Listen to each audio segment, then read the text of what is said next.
It's 5 o'clock. Welcome everyone. I'd like to bring our meeting to order, and we'll begin by inviting Farmstead students to lead us in the Pledge of Allegiance.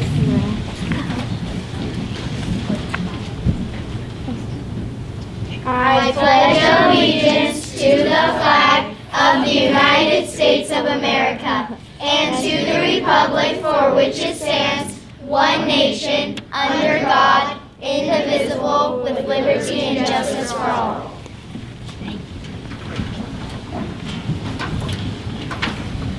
I'll hear a motion. I'd like to make a motion to table the Sandpoint Middle School presentation to a later meeting. Second. Moved and seconded. Any discussion? All in favor? Aye. Aye, that motion passes, and I will take an approval of the amended motion. I make a motion to approve the agenda as amended. Second. Moved and seconded. All in favor? Aye. That motion passes. And we will go right on to a presentation from Farmstead, and welcome Dr. Elizabeth Alessio. You're on. All right. Well, hello. Thanks for having us. I'm here with 7 of our 5th graders from Mrs. Benoit's 5th grade class and Mr. Holland's 5th grade class at Farmstead. At Farmstead, we are working very hard to give back to the community. A lot of our staff members attended Farmstead themselves, and myself included, and we just feel that there's a lot of value in giving back to the community and doing community service projects, and these 5th graders ran with that idea, and they are going to share with you some community service projects that are 100% student driven, created, led. Everything you'll see here was created by them. The ideas, the proposals, everything. They've driven this the entire way, and they've created this presentation for you. They've created the slideshow and everything. And we are very proud of them and these projects that they have completed and what is still in progress. And then right now, another group of 5th graders is doing a penny drive for the local animal shelter in conjunction to these 2 projects that they'll be presenting. And last week, we did a Blankets for Hope project school-wide. You may have saw in the newspaper, I think it was in Saturday's paper, with creating blankets for homeless community members and those in need, and those were delivered this week as well. So these 2 groups are going to highlight the projects that they've been working on. Good evening, I'm Liam. I'm Olivia. I'm Carrington. I'm Jude. I'm Keely. I'm Lauren. And I'm McKenna. We are 5th graders at Farmstead, and we want to represent our community by sharing kindness to others. We gave care packages to 10 residents at the bridge that need more love. The bridge is an assisted living community. We brainstormed ideas to help our community. After discussion, we chose to serve the residents of the bridge by putting together care packages. We researched ideas of what to include. Then we made a spreadsheet of the costs and items and the links to the items that were chosen. Finally, we presented our idea to representatives from Coachella, and they decided to fund our project. We accomplished this by using the money that was donated from Coachella to order the items online. We wanted to spread kindness to the community at Bridge of Sandpoint, where we gave them their designated cards and packages. We wanted to make them feel like they are loved and appreciated. We started the project the first week of October, and we delivered the care packages on Friday, December 8th. We wanted to give the care packages before Christmas so they can have a gift for the special holidays. Let's switch gears over to our other 5th grade group. Our group started brainstorming as well, but we chose to teach a lesson at Head Start. We followed the same process to accomplish our task as the other group. We presented our project to Ms. Alessio, and she agreed to fund our project. When we knew we were going to Head Start, we immediately started brainstorming ideas. We chose one science and one art project. Then we started researching. We decided to do the string pull and biorefinite project. We are still in the process of scheduling our lesson with Head Start kids, but we were able to practice our lesson with 2 preschool classes at our school, Farmstead.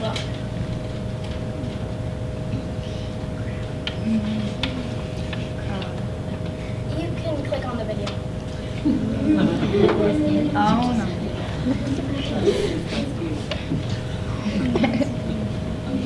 My favorite part about the service project is seeing how happy people are. My favorite part of the service project was making people happy. Mine was definitely delivering. My favorite part of the service project was seeing how people don't really know what they need.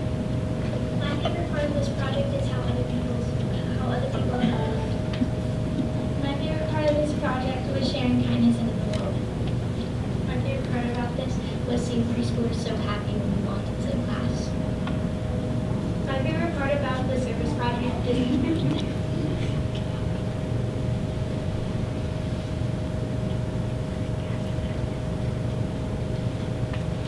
Thank you to the Lake Ponderay School District Board of Trustees for having us today. Do you have any questions for our team?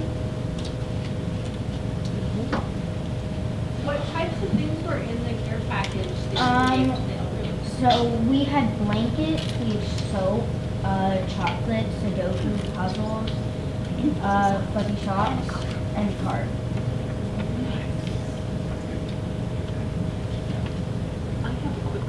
So what's the timeline on the second project being completed? We haven't scheduled a final date yet, but we want to do it after our Christmas break if possible. That makes sense. Do we have any other questions?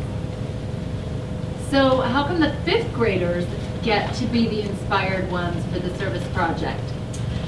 Well, at Farmington, we have win time, which stands for what I need. And win time is a 30 to 45 minute block where every student in the school gets what they need at that time.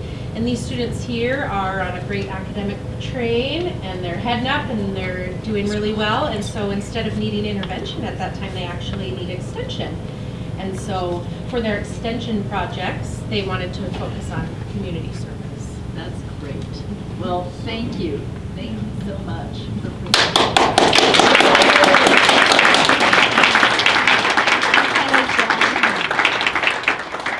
Go McKenna!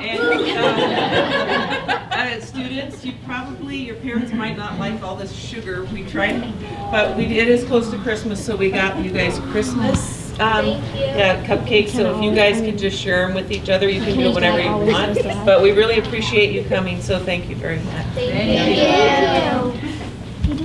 And before they leave, because I don't think she'll stay, but I would like to give a public, Where are you going? I would like to give a public congratulations to Betsy Alessio, just completed last week her doctorate, so she is now officially, it's a lot of work.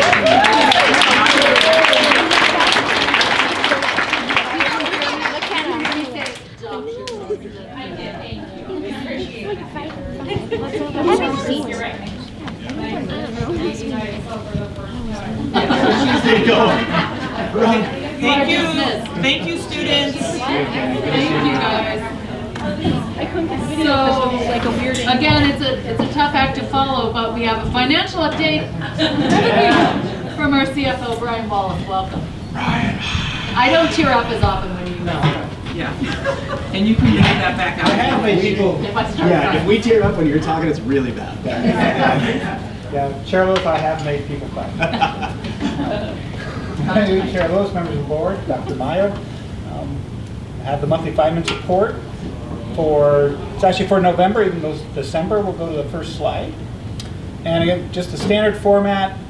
We're tracking well on expenses on the salaries and benefits. They're actually $100,000 less than the previous month, which is sort of to be expected because you have coaching salaries and stuff that hit sort of that earlier month. So it's actually, that's good. So, but you can see that for our monthly activity, we're right around, $3 million in salaries and benefits for the general fund. And that's been consistent. That should track pretty much through the rest of the year. On the revenue side, you did see that for that month, we received $6.2 million from the state. That is our second sort of payment for our state apportionment for our foundation program.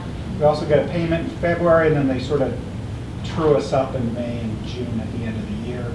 But you can see that for our state money, with the foundation program, almost $29 million budgeted, we've already received 75%.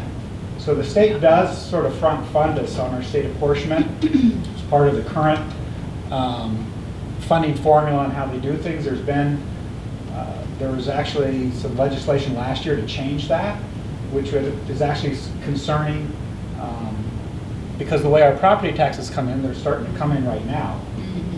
That actually having that money up front helps us on a cash flow basis. And really, if they did change the rules of the game, which could, every state does a little bit different, it would just mean that we might want to have a higher fund balance to have enough cash to sort of get through the low months. Otherwise, there is not a whole lot of surprises so far, so that's always good, and we're tracking close to the last 2 years, sort of in the middle between what we've done the last two. Next slide is just the graphically. Next one. By object, where, again, salaries and benefits, drive our expenditures, and the green lines are starting to creep up, and salaries and benefits are always really about 2 months behind in budget-wise, just because we charge our last 2 months of July and August don't hit till very late in the year when we accrue those salaries.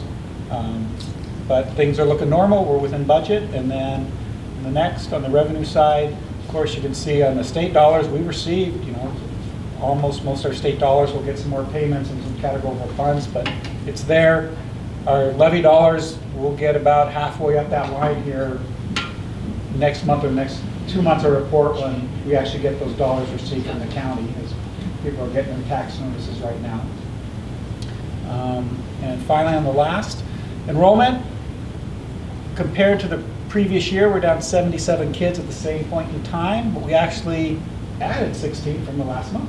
So we're keeping our enrollment numbers, and that's always good.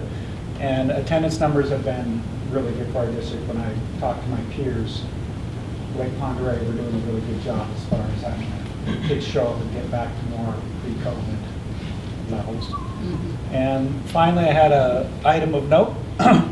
So our district phone system it's a hosted solution where we're paying a provider to sort of provide our telephones. They do more than just phones. They integrate with some of our bell systems and things. It was a 5-year contract and it ends. And it was sort of a Cadillac version at the time. It's very expensive, $10,000 a month, $123,000. So Matt Brass started doing some shopping and looking around. And so for the proposal for next year, it's actually the same company, same provider, but they have another solution that's a little more economical. Again, they're hosting it. Monthly cost is $5,400, so almost half. We'll be saving $60. The caveat is that the first year we do have to buy new phones. And so when you start buying $407 funds, you make up for it interface. almost, yeah. So the first year is sort of a push, but after that, for each year we'll be saving about $65,000. So that's something that we wanted to have you aware that will probably be changing starting July 1 would be, or in the summers when we roll. So that was, good work by Mr. Brass. So am I correct in reading that the contract's already ended and we're just on a one? We're on the 5th and halfway through year 5. So we had a 5-year contract, and we're about 4.5 years into it. So it will end in '24? June 30th. Okay. Yeah, so the end of this school year. Okay. Yeah, July 1, so the start of the fiscal year is when Okay. we have to either go with what we're doing or change. Right. That sounds good. Yeah. Okay. Okay? Are there any other questions? Oh, Is there a contract for this new one? There would be, yes. Is there any idea of what it will be? Is it 5 or similar? 5 years? We could, I could have them quote us for just 1 year. If you locked it in for 5, you're going to get a better deal, on that. And if we're going to buy the phones, you're going to want to do it for a few years. Yeah. It's get your money. So, go ahead. I was just saying, so would that rate change at all depending on the yearly contract? No, it'd be part of the quote. If they quote us the amount per user, that would be static unless they said year 2 it goes up. I've worked with Ednetics before. We had a similar agreement with them at Lakeland, and it stayed flat for the 5 years. Now, if you had users, it's sort of a licensing cost, because the software they're using for the phone systems is sort of a per user. So if we go up to 500 users, obviously then the cost goes up. But The other thing that's attached to that is our 911, our lockdown system, our Informacast it's called, but it has the pre-recorded principles saying this is a lockdown, lights out, out of sight. It does, that whole emergency system is hooked up and can be hooked up with this one too. So. Okay. We're talking big savings over those 4 I years, know. though. I mean, that's yeah, that'll it's be great. really significant. good. And yeah, because it's a pretty expensive cost. Yeah. The phone systems are, I mean, the Cisco system is really the sort of the Catholic version if people get into that, that type of technology and stuff, and you can do anything you want, but it's spending, it's actually very complex to manage, so you almost have to have someone that, is certified to manage it. If we were going to do it by ourselves and just have the software in-house, we'd have to have just a phone guy, just to manage it. It's complex, but I had one more question. Yes. The projected savings that we will be making on this, do we have any idea of what we're going to do with that budget, or where will that discussion happen? In spring, when we do our budgeting. when we lock yeah, when in we on start that, looking yeah. at all the good, like this, and then the not so good when there's other increases out there, does it make up for a place where something raised? Let's say electric rates came up. Well, I mean, we have to take a look. Sound like a good place to start looking. Well, you look at all the It's like money that's all already. the factors.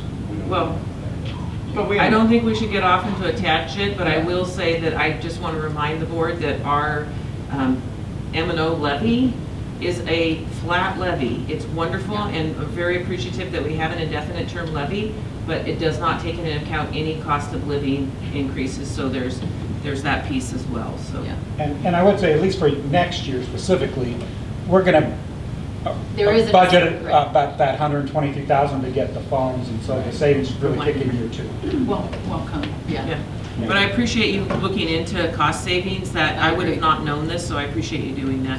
Yep, thank you. Welcome. Is there anything else either that you need to tell us or any other questions here? I appreciate it. Thank you, Brian. Thank you. And we'll go right on into the superintendent report. Dr. Meyer. Okay. Welcome. Thank you. Before I start, I just want to tell everyone tonight is Trustee Pearlie Decker's last board meeting. He's been a board trustee for 7.5 years. We completed third time's a charm. We've completed his podcast right before this meeting. That's published and uploaded at the One of Time podcast for the Lake Pend Oreille School District, and he is honored for a life of service. So I encourage anyone in the public who's watching this or anybody in the audience to listen to the podcast about Pearlie. It's really, truly a remarkable life that he has had, and if I could take one word to sum him up, it's service. He really is service of others his entire life. So with that, the board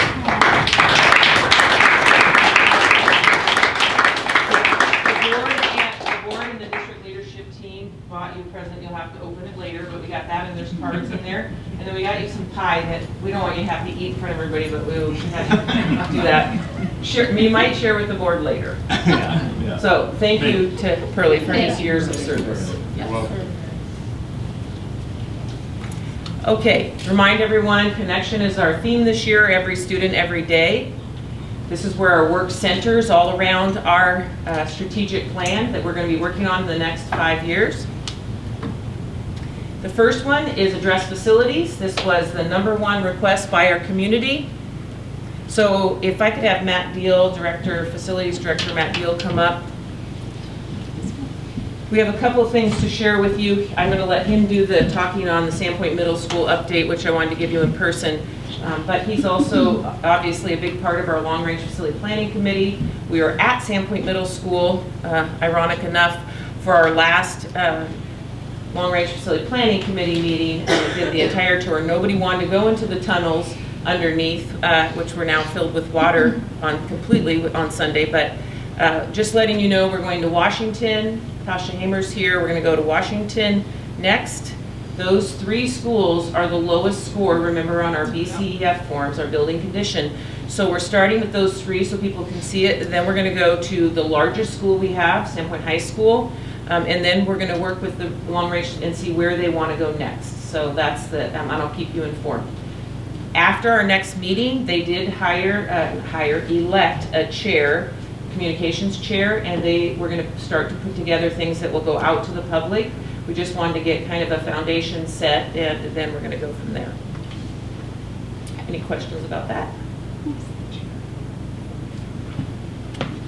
Okay. I'm going to let Matt, I'm going to show one video and then have Matt talk. Okay, please do. So, it was a pretty tough week for us at Sandpoint Middle School. It started actually a week ago today, I believe, when in room 7 or 8, somewhere down in the east hallway, I got a work order reported that the feet on the chairs were melting. So our maintenance crew goes over with a FLIR, infrared, we find a steam leak. So as soon as school got out, jackhammer, repaired the piping. That was number 1. And then I think it was Thursday, we had another report of a hot floor. That one, fortunately, we didn't have to jackhammer. That one, old, deteriorated piping. The guys were down, working through a little space, repaired that steam pipe. And then Sunday, fortunately, our custodian went in to plow snow, and when he went in to get his gloves out of the boiler room, this is what he walks into. And luckily he went the night before, instead of the morning of Monday morning.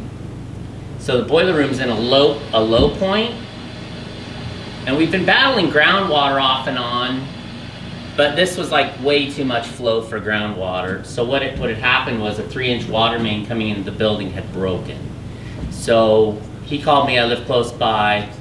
I came over and I thought I was gonna be coming into a groundwater situation. I'm coming in like, this is like creek. And so we got the water shut off, called Selkirk Fire because I knew they had pumps quickly.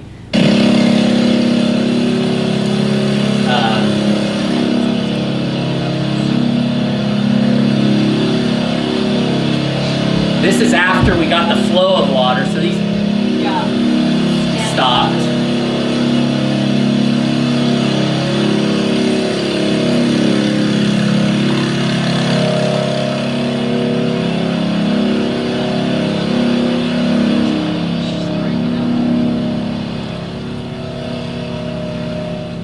So then we actually, there's like hundreds of feet of tunnel, and the tunnel's like probably 4 or 5 feet deep and 4 or 5 feet wide. That was all full, and they were running that big pump, and it wasn't touching it. And so it was like, so then we went and got more pumps from North 40, and then got the water pump down, figured out what the problem was, got parts Monday morning. Made the repairs, flushed the water system.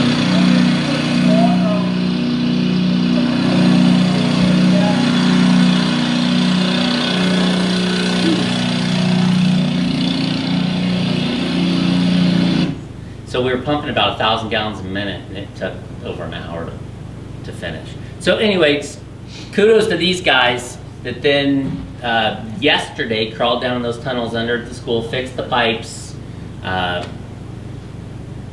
the boilers back up and running, and tested the water quality. All that's good, and we're ready to go for tomorrow.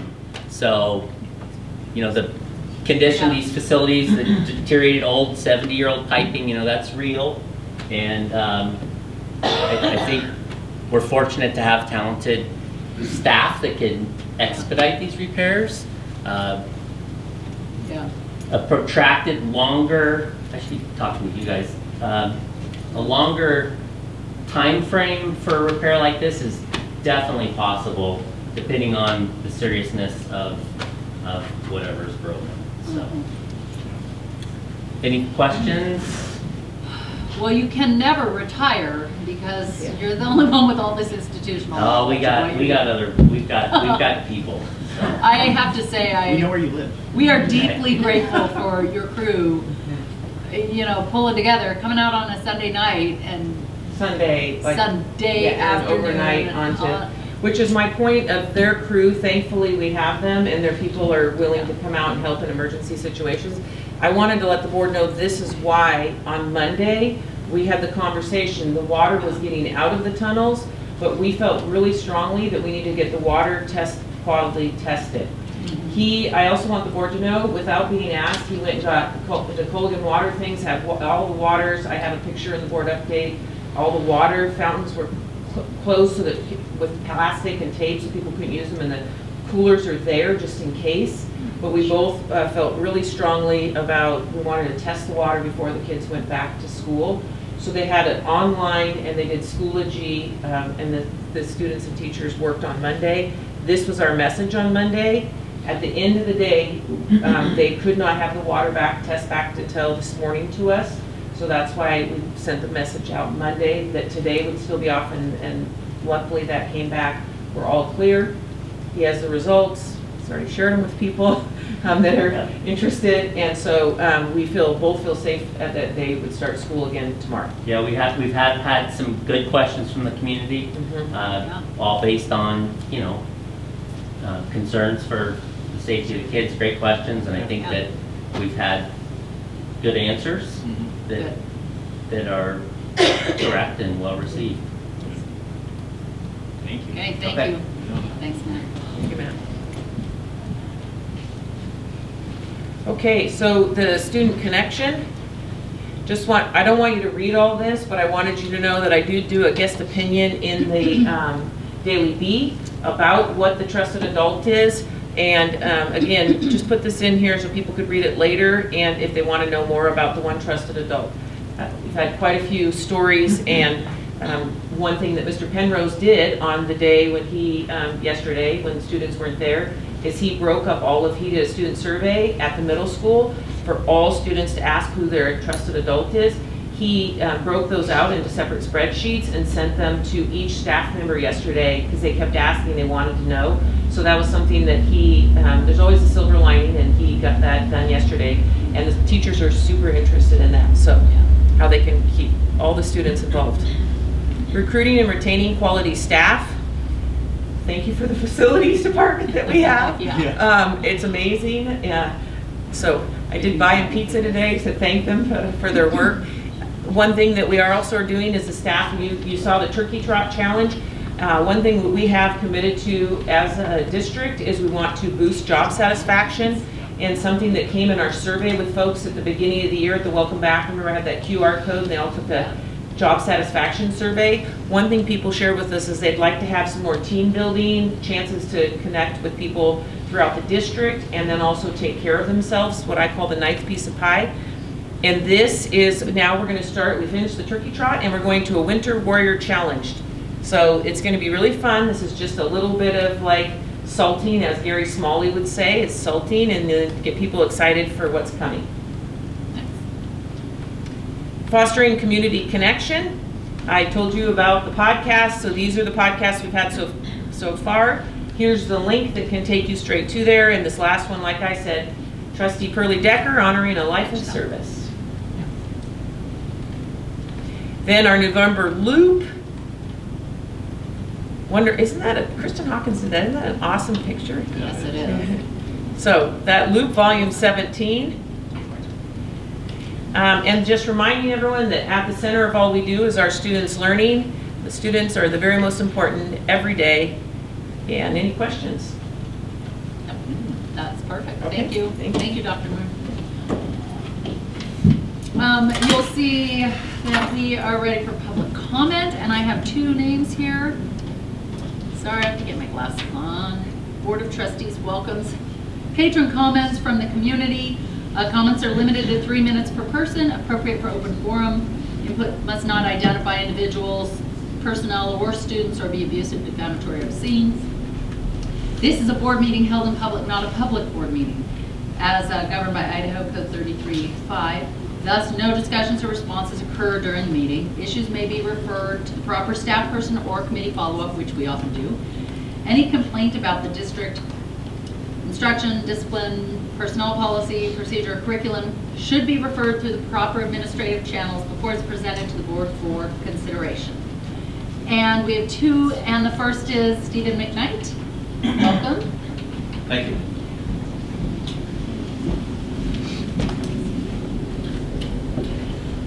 Good evening, school board. I would like to thank Pearlie Decker for his years of service to the students, county, community, and country. Thank you, Pearlie. Next month, his seat on the board will be taken up by Scott Wood, a lifelong resident of Bonner County who cares deeply about the safety of the students and facility and faculty and the quality displayed in the school district. And I wish him well in his endeavors with this board. My wife Jen was Scott's opponent, and win or lose, it is the duty of every citizen to answer the call to service, to civic service, if you feel that calling. Though it is tough, it is part and parcel of the maintenance of liberty and freedom we inherited and enjoy. Not just voting, not just sharing your political opinion, but running for the local offices for proper self-governance. So thank you, Jen, for running. When a family member runs, the whole family runs, and on the campaign trail, you get to meet a lot of the people in the district that you live in. And I met an energetic and passionate fellow out in Clark Fort, a retired educator. He has a similar political view to us, so he was gung-ho about assisting with campaigning for Jen. He talked to all his neighbors and put up signs with permission. Just really a knowledgeable and passionate, concerned citizen. And getting to know him, he said he actually had considered running for the trustee zone 1 position, and he approached the chairperson about this. They happened to share a similar faith tradition. And the chairperson discouraged him from running. He said he was told by the chairperson that the superintendent had already found a guy to run and it would split the ticket. And this sounded like a conflict of interest, something unethical. And the board hires the superintendent. The superintendent shouldn't have an inside guy. And I don't know if it's true, but who would ever admit to it?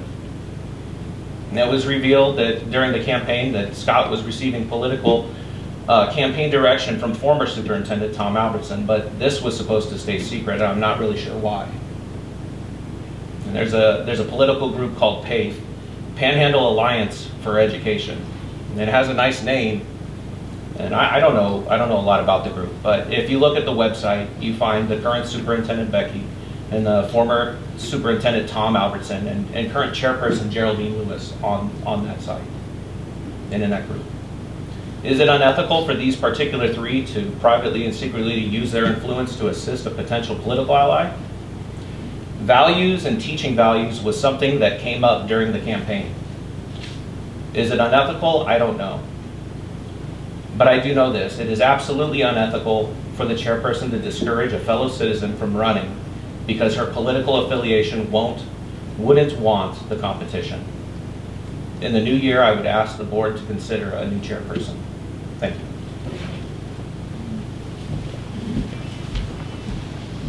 And we have one other public comment from Geraldine Meyer.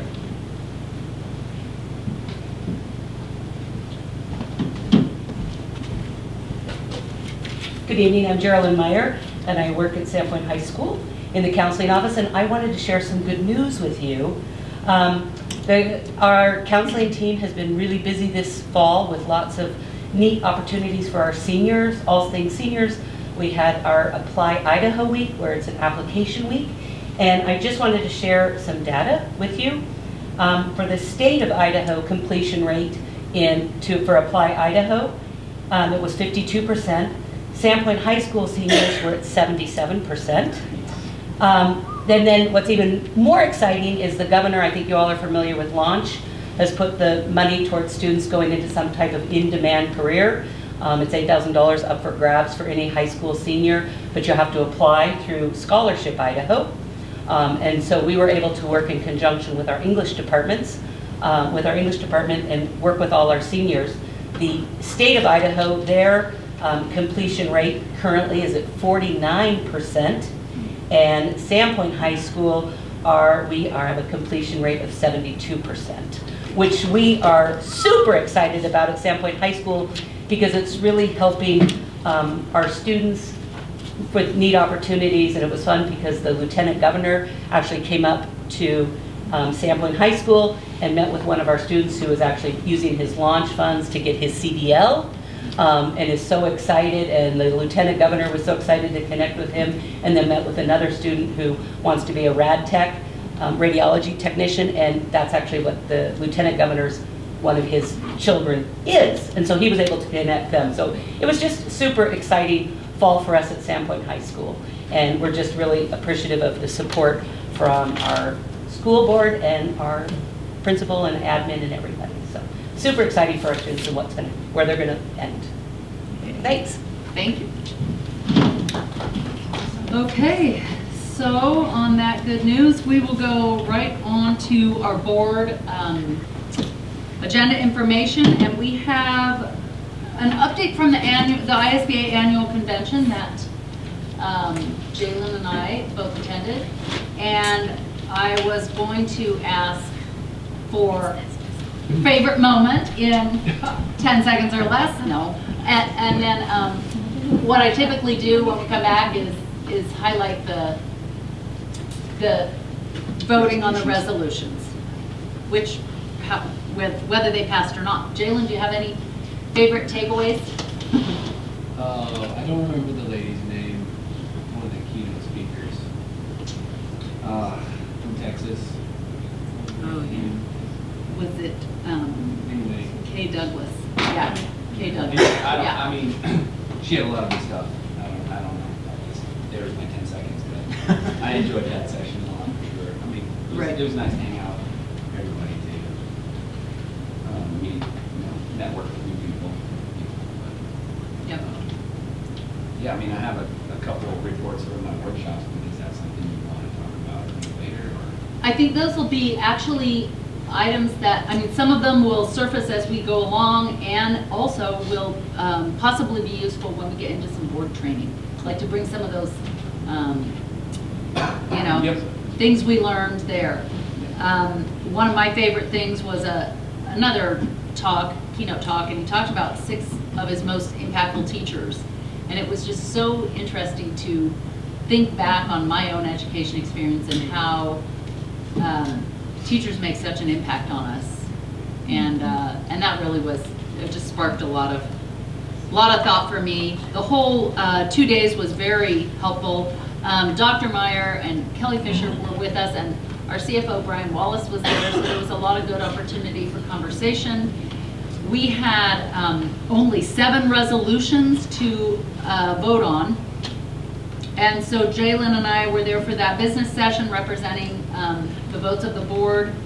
And the first resolution, I'm just going to run through these very quickly. You can see it on the list there. The first one did pass, and we had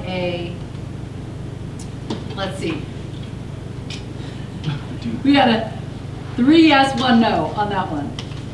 It's hard, right? It should be 4. It should be 5 votes. We had 4 votes. Oh, that's fine. I had 4 votes to pool. Okay, so that's that one. The second one was similar. It passed. You can see that. Oh, if you just stay up there. Stay on the general list. It'll be a little easier.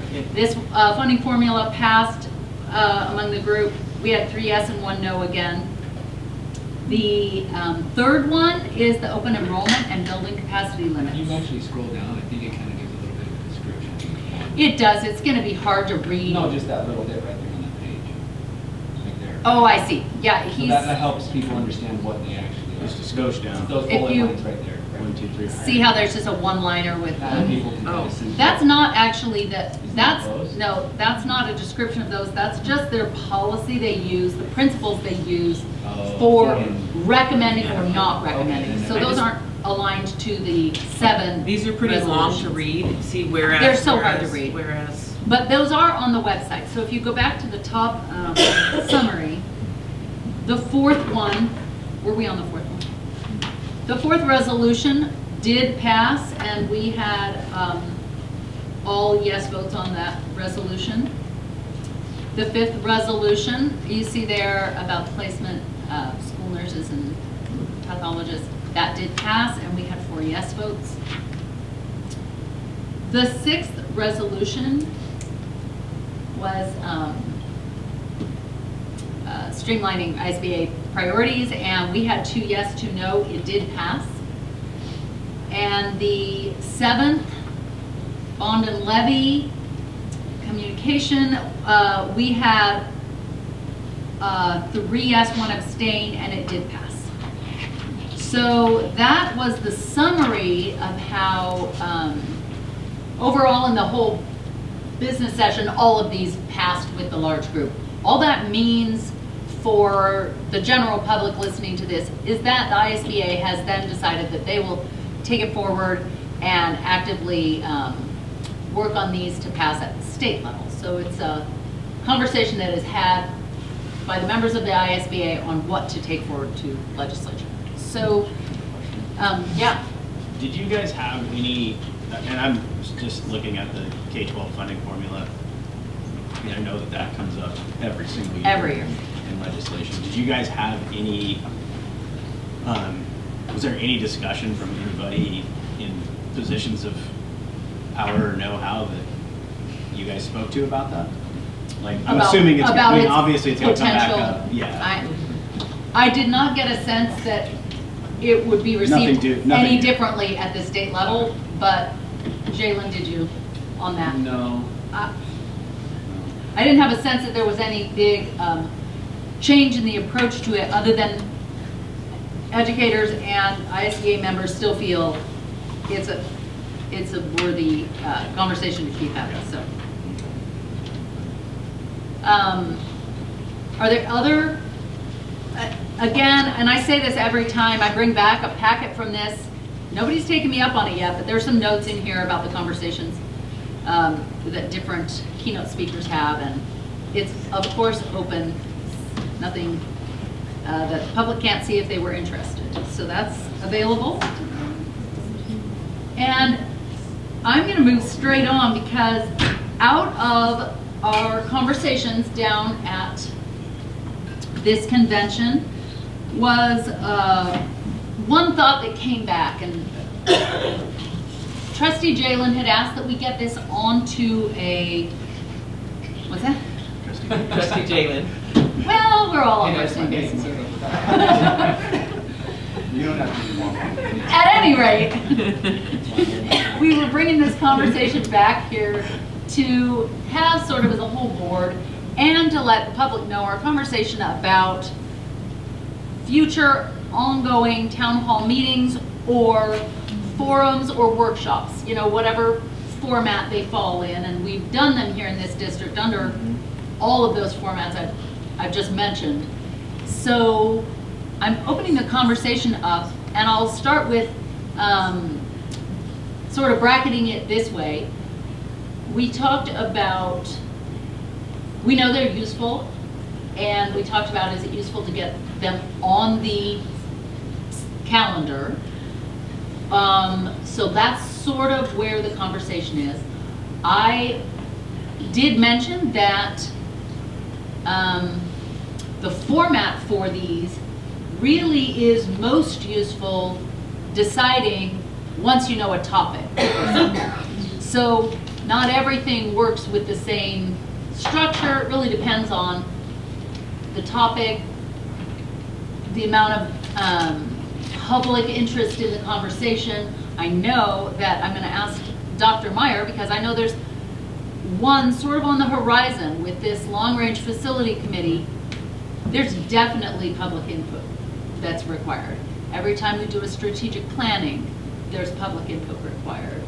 Every time we have something of a little larger conversation to have, like a levy conversation, that falls into the category of wanting to have some sort of town hall meeting.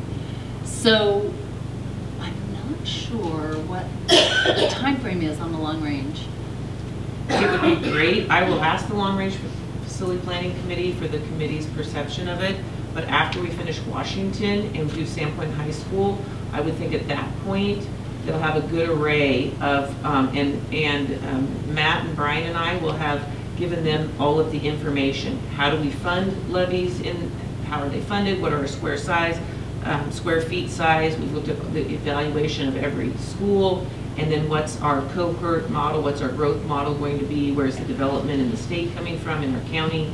So at that point, after we go through 2 more meetings, and I don't want to speak for the group, and so if Brian or Mark have Brown or Matt have a, but I think after 2 more meetings, February-ish, March-ish type of time would be a good time for a conversation. Do either of you guys have a thought about that?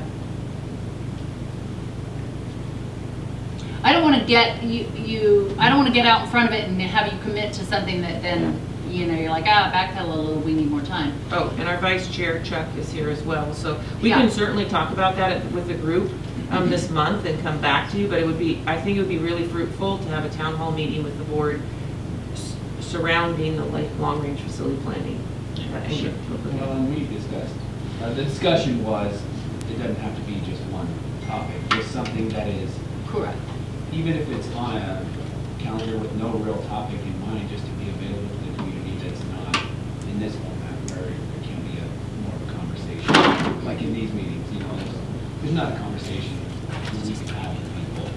Yeah. And so it was kind of suggested that we create opportunities for the public to have opportunities to have a conversation. Dialogue a little bit. Yeah. Yeah.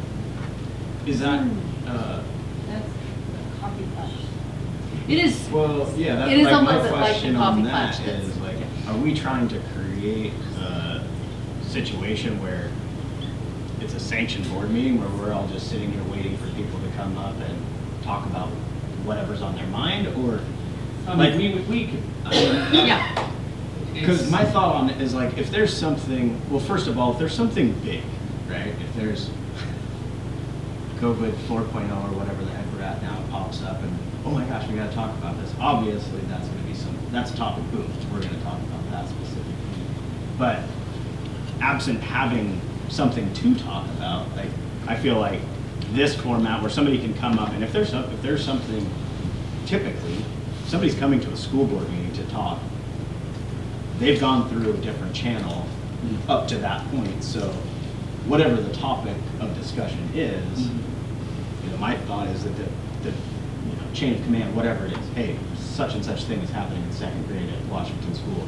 Okay, we're going to know that based on that person sharing that. Yeah, we would have probably some level of itinerary or something for those town halls. One thing that happens. Yeah. One thing that happens is I've had several people ask questions, and I try and determine if this is something large enough in my area that I should have like a coffee meeting and throw it open to the public, or is it best addressed by Dr. Miner or someone on staff? And I think for me, a lot of times I reach out and then it goes through that chain because you have much more depth of information than I do. However, I think the topic piece is the part that is most of interest to me, because I think facilities, strategic planning, if there is one topic that has come up to me repeatedly, and it's just a real basic one, is understanding finances, understanding where to find that information, how does the money get to the school? I mean, like that piece there's a lot of different parts to that, and it is very complex, and it does impact everything we talk about and do. That, if I were to throw out a topic, that would be the one that has come to my attention the most. So more than the topics, I guess the discussion was to throw it out there, like, is this something that we want to try to do? And then put topics to it, right? It's definitely something we want to try to do. It's whether we want to standardize it on a calendar or let it be rolled out as the need. Organic. Just happen. I mean, I guess part of my thought is like we already have 1/2 meetings on the calendar already every single month. So if there was something that needed to be discussed, like, hey, we realize there's a big topic coming up. We don't need to schedule a separate town hall meeting. we can utilize our second meeting of the month to facilitate that, or something like that. Yeah, but definitely with a different structure, because these meetings Totally, yeah. Like I'm saying, it can pretty be. limited to that dialogue, Right. like Jen was pointing out. If you did a workshop structure, you would have tables where board members could sit Yeah. at different tables and the public could you could have back and forth dialogue with a workshop format with the board as long as she posts that. Right, right. But I guess what I'm getting at is my thought is like technically have, well, I guess it's not on the schedule anymore technically, but we've taken it off, but we have always had, that second meeting. The possibility to that, add it in. As a, quote unquote placeholder. You could have that second meeting and decide, oh, you know what, we know in August that we're gonna have this, what did you call it, the committee's? Workshop. Or workshop style? I don't know. I'm sure as heck not opposed to that. I think I like the idea of having some back and forth, chance. Yeah, Right. I thought it was just Yeah. one or two a year, we'll go back to say that second meeting, that's on the calendar. Right. Maybe the spring and late fall, somewhere we Right. keep those two. And we could, Do that. yeah, and if a specific topic, say it's facilities, can be the spring main topic, Well, it's not an action item because we didn't have a specific direction to go with it. Didn't want to try and force a motion on it, but it is definitely hearing the board say that this is something of interest, and the first one then maybe, if we're talking already in spring, the first one would be Yeah, I think facilities. that would be very appropriate. We could do workshop style here, or if it's not big enough, we could go to the Pondray Event Center. Yeah, I don't know. I know Here. Superintendent Woodward did one there before. Yes. Yeah. Yeah, and it worked out really well and allowed for a bigger crowd. Anyway, that's, a good idea. is there any other questions on that conversation? If not, we have the first reading of 3 policies. Again, first readings are non-action, so there'll be no motion with them, but we have them on the first one is policy 2605, middle level credit system. And there are revisions here as soon as my assistant opens the policy. If you have questions, Chair Lewis, Casey McLaughlin can answer for this for myself. Okay. Don't stand until you need to. 2605, that's the one. Jumping jack contest. Open. This one? Yes, that's the one. Low way up control. Did anybody have questions? I'm trying to find Everything The whole highlighted is new. and so all the strikeouts, are those just going away or are they being moved somewhere else? Sometimes we do that, right? So those aren't moving to a different policy. They're just gone. They've just been replaced. reworked. And for point of reference, the title of this policy is changed as well. I did kind of have some thoughts, and I don't know, obviously this is first reading. Am I able to go? Or do you Yeah. have something? Okay. No. This is where you want to ask your questions, yeah. So, what is it, the administration code 104.02.8. It seemed like that when I actually looked that up, it kind of read, the interpretation of it seemed like it read a little bit different than how we're kind of interpreting it here. So I don't know if anybody had a chance to look at the actual. Are you talking about IDAPA, Yeah. The last one, the career exploration, Is that what you're talking about? the 104. Yep, 104.02.8. When you look that up, I'm reading it here, and That's the new one. it's just basically saying that everything, that students shall develop parent-approved student career pathway plans. It just uses the word shall multiple times, and it seems like that is not like a either or. It kind of interprets as a must.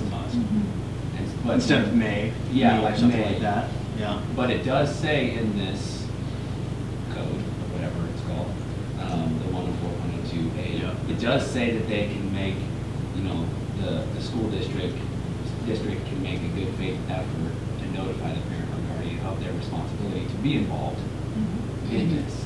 But yet it says shall. So I just didn't, it's kind of a weird. So the shall is in the IDAPA code. Yeah, and the wording to make a good faith effort. It just seemed a little funky to me, but so then it's like, but then it says, you know, they can make a good faith effort to notify a parent, but then it doesn't say anything about the shall if the parent doesn't respond. Wait, so are you saying IDAPA says shall, our policy does not say shall? It's It just does say referencing. shall. It's Yeah. using it as a legal reference.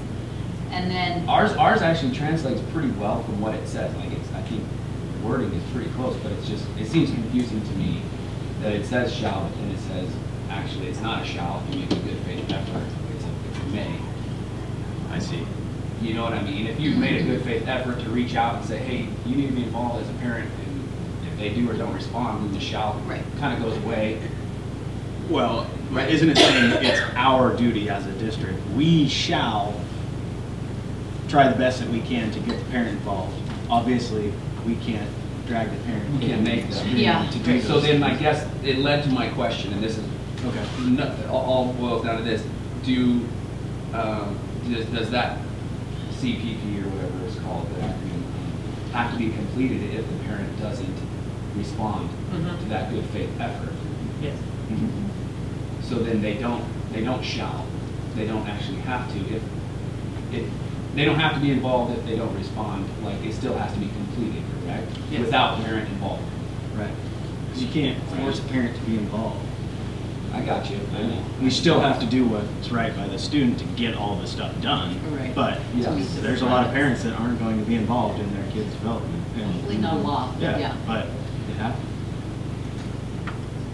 I mean, we could ask counselors, but I would suspect that probably most parents do participate in what we have right now, a 4-year student learning plan, and I would assume,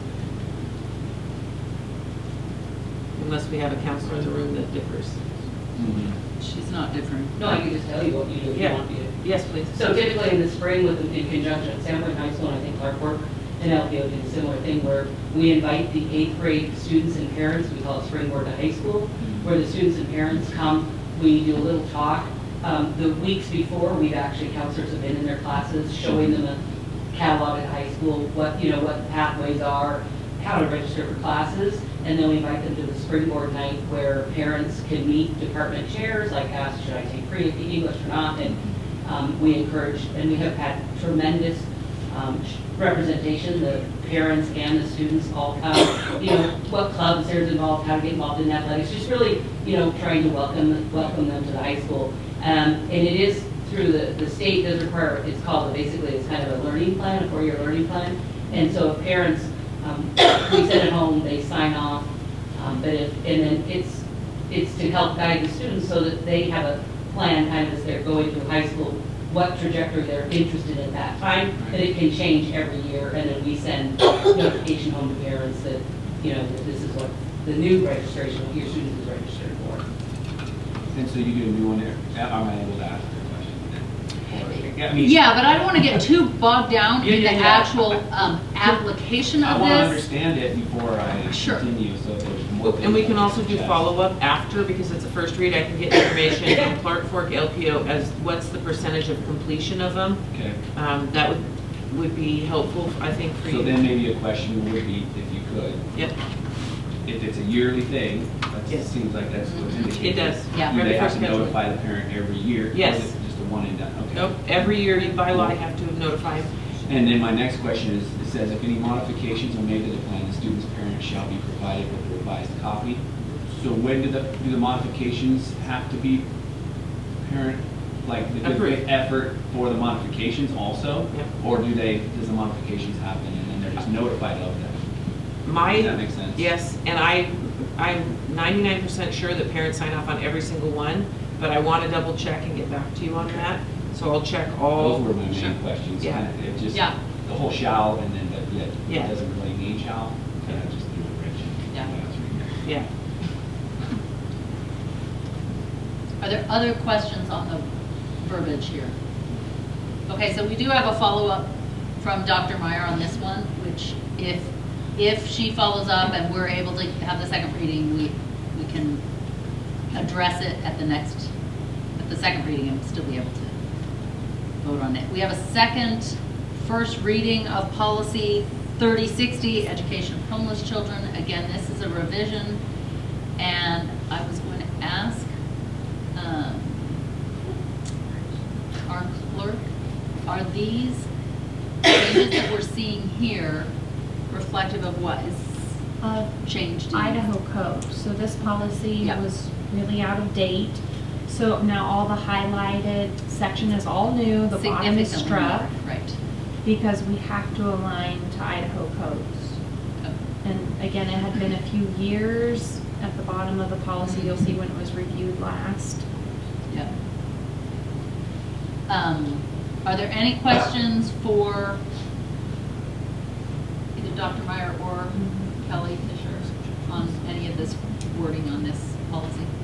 And you'll see the very end, just point of reference, it was all out of order with the legal references, and that was driving me crazy, so I organized That's what you it. changed. And so nothing changed. We appreciate that. Just letting you know. Can you be our proofreader? And trustee Decker did point out some spacing errors and formatting, so those have already been corrected. Yeah. Who else did well in English? I feel like Trustee Decker could stay on as an unpaid volunteer. Freelance proofreader. Yeah. We pay in cookies. Okay, if there's All no. I can say is I taught 8th grade language arts for a year. And they taught me that you need to be right when you teach it. That's totally true. We have one other first reading, policy 5100, hiring processes. Were there any questions? There's strikeouts here, and were there any questions for, well, basically our clerk regarding the changes?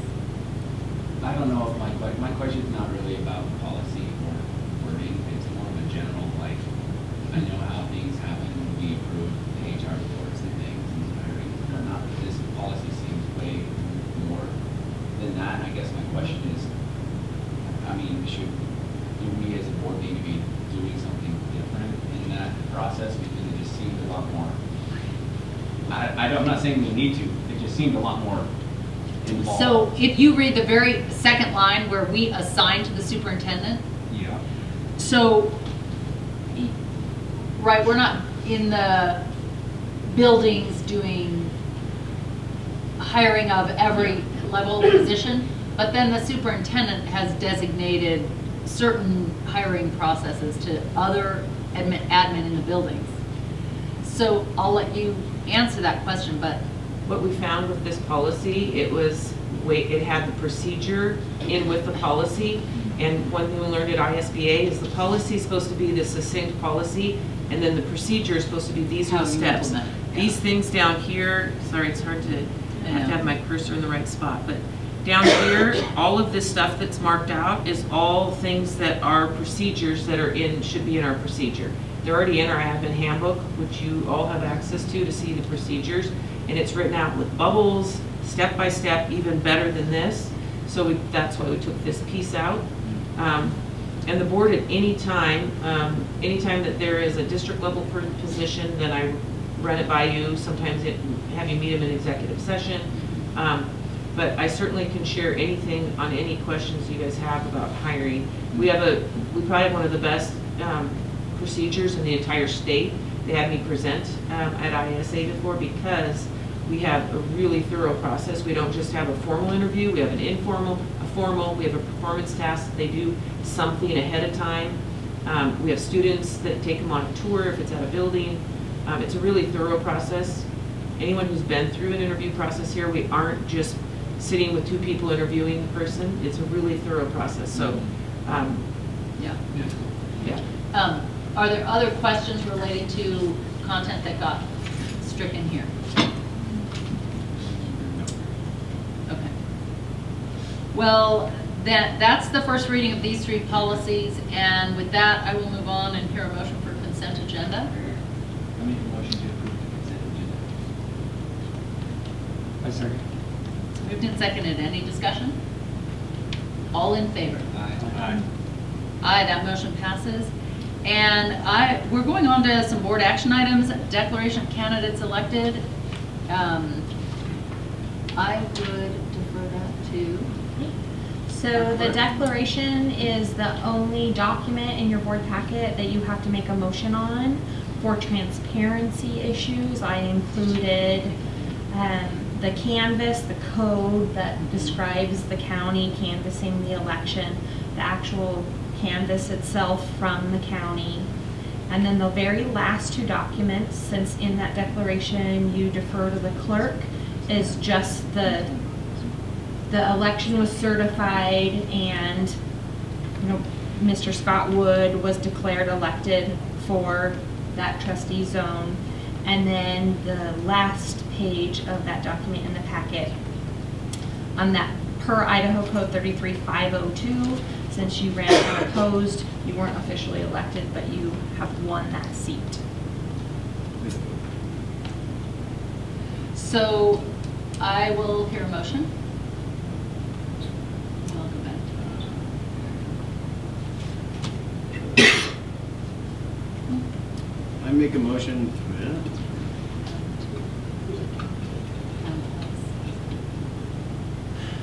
Excuse me. This is great sharing a computer, by the way.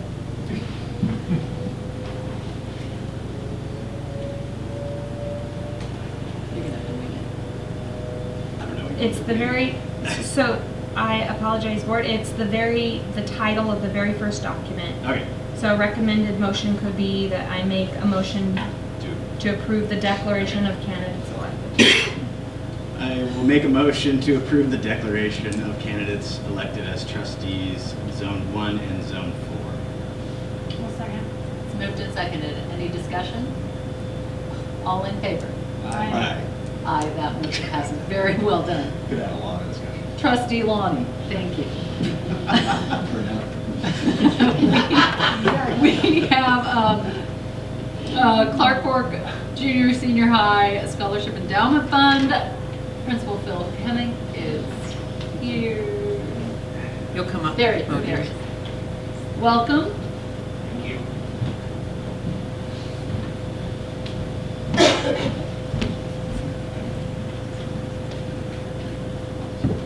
Have you guys all had a chance to read it? Hello. Hello there. I want to propose that you guys approve this. I've been at Clark Fork for a very, very, very long time, and I've been raising money for just short of 20 years now for this or some type of a legacy project. And there are a lot of people who believe in that school, the community that has kids going there, the community who has gone to school there X number of years ago. They believe in that small school, and I have an account that I set up several years ago called the $1 Million Scholarship Fund, and by the time I retire, I hope to have $1 million sitting in a scholarship endowment so that a kid who graduates from Clark Fork, if they can or cannot financially afford to go on to some sort of post-secondary education, whether it is becoming a nail tech or it's becoming, we have a kid right now who is designing a new metal to replace titanium in people's bodies. I don't want them to have to worry about the financial aspect of it, and right now I have just a little over $550,000 sitting in scholarship funds, and to date, since I put the scholarships into place, I've handed out over $300,000 in scholarship, and I'm hoping that with you guys' approval, I can open up another endowment through Innovia. The reason why I chose Innovia, I looked at a lot of financial institutions, and they're in the business of managing these types of funds. And over the years, I have seen an annual return on investment anywhere from 9%. There was one year where it gave me like a 16% return on investment. And they have done a great job at managing the funds that I already have vested through them. And I'm hoping that with you guys' blessing, I can add to those efforts. Are there any questions for Principal Kennedy? Chair Lewis, Yes. can I point out also, Yeah. just because I don't know if people know that this is all money that Phil has worked for the community to donate. Yeah. He's not using taxpayer dollars to do this. Yeah. These are all donations that Yep. people have donated. Yeah, thank you, that's good clarity there. It's amazing, thank you. Yeah. Yeah, I know, excellent, and I will hear a motion on this. I make a motion to approve the CFHS Scholarship Endowment Management by WB Foundation. Second. Moved and seconded by? Any other discussion? All those in favor? Aye. Aye. That motion passes.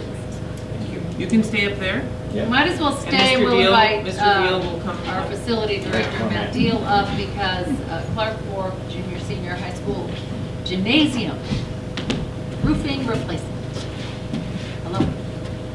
Thanks for having me back. I must not have ran myself off the first time I was up here tonight. That's good. So the gymnasium roof at Clark Fork, it's just standard composition shingles, like similar to what we have on a house. They're deteriorating and need to be replaced, and we have a proposal to replace based on a kind of a pre-bid contract through this Omnia certified proposal. It's the same system we used last year to replace a section roof at Sandpoint High School. By going through that system, you get a quality job for a fair price, by a known contractor with a good product. Yeah. I do have one quick question. Okay. This proposal says it'll be finished within this fiscal year with existing maintenance funds. Correct. That are in the budget. Yes. So this is already sort of earmarked for it. Yes. Yeah. Are there other questions for either facility director Matt Deal or for our principal? So then I would entertain a motion. Make a motion to accept the proposal from Jimmy's Roofing for $87,255.34 for shingle replacement at Clark Fork High School. I'll second. Moved and seconded. Any other discussion? All in favor? Aye. Aye, that motion passes. Thank you both. Thank you. Yeah. We have a second reading of two policies, and the first is 7405, Public Works Contracting and Procurement. And this was fairly straightforward. Change of those, yeah, change in the designations. Is there any questions? I'll hear a motion for that. I make a motion to adopt the revisions to policy 7405, Public Works Contracting and Procurement. Second. Moved and seconded. Any discussion? All in favor? Aye. Aye. The second one is 7407, Public Procurement of Goods and Services. Those revisions. Similar. Is there any discussion, question? I'll hear a motion. You're up, Tom. I make a motion to adopt revisions to policy 7407, public procurement of goods and services. I'll second. Moved and seconded. Any discussion? All in favor? Aye. Aye. That motion passes. And do we have any administrative announcements from administrators here? We do. I'd like Yes. to make some announcements from Sandpoint High School. We had our academic team did a virtual scrimmage. They came in first place with some of the schools in Idaho and Utah, so that's very exciting. We have all kinds of sports going on. We have wrestling, basketball, and our state championship girls basketball Thursday, Friday, and Saturday. So just kind of look at the calendar, pick a time to come join us. And then holiday music, we have a band concert on Thursday and choir concert next Wednesday. And just a thank you to Paige for coming out and joining us today, and our College 101 course, which is helping seniors do some of the busy work and the legwork of getting ready for college, and that's taught by our counselors department. So Oh, yes. So at Washington Elementary, I'm the principal, part of our community connection goals, I think we're really good at spraying information out to parents, but not necessarily pulling them in. So a goal is to have an opportunity once a month for all parents to be invited to a certain one event. And so on the 1st of December, we had a PTA movie night, which was really fun. We watched a movie in the gym. The kids love it. And then on the last day of school before break, the 22nd, we're going to have a whole school sing-along, and we're switching it up this year, and we're doing it outside because every single parent wants to come, and we have a gym that just does not allow it. We have to have like 3 different musicals. So it's pretty fun. Yes. Yeah, come sing with us in the morning at Light Up if you want to. What was the date? Great. It's at 8 o'clock on Friday, the 22nd. You can come, you have to sing if you come. No, you don't. You can watch. Ellen's from Pharmaceutical, but Betsy gave a lot of updates. Do you have any additional? No, community service is what we're all about right now. And Phil? All I want to say is, I don't know how many of you guys have metal in your bodies, but I'm serious. Look for some pretty cool things to come from a Clark Fork graduate who is, they're in the absolute engineering process of changing everybody's lives when it comes to injuries and a new type of material going into your body. So, awesome. Pretty sweet. Nice. Yeah.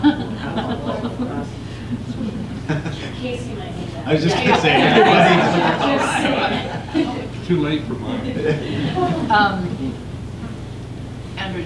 I would love to just share a 1-minute nugget that last Friday, district-wide kindergarten to 6th grade teachers all met during our collaboration time during Friday. It's our early release at Farm and Sidwell. We had specific grade level meetings in each classroom and kind of brought that back. We worked really hard to calibrate some of the assessments, some of the reading assessments that we did in January, so our staff practiced. And we surveyed them and really well received. They said things like the information was relevant to the point. Thank you, the professional development was fun and you honored our time. I appreciate feeling like a connected team district-wide. It was facilitated by our literacy leads, some of our title teachers, some of our gen ed teachers, and with principals facilitating in every room. So thanks to our elementary principal team as well. So, great opportunity to use that Friday professional development time to fill you in on what we do on those Fridays. Yeah, great. Thank you. Anyone else? Okay. I will entertain a motion to move into executive session.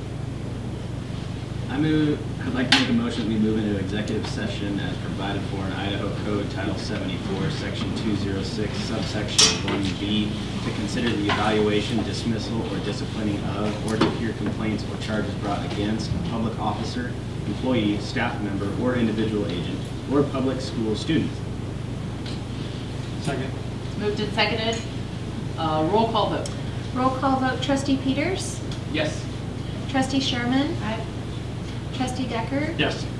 Trustee Williams? Yes. Chair Lewis? Yes. Thank you. Motion passed. You're the outlier, You're Tanya. the outlier, Tanya. I'm working on it. Oh, thank you all.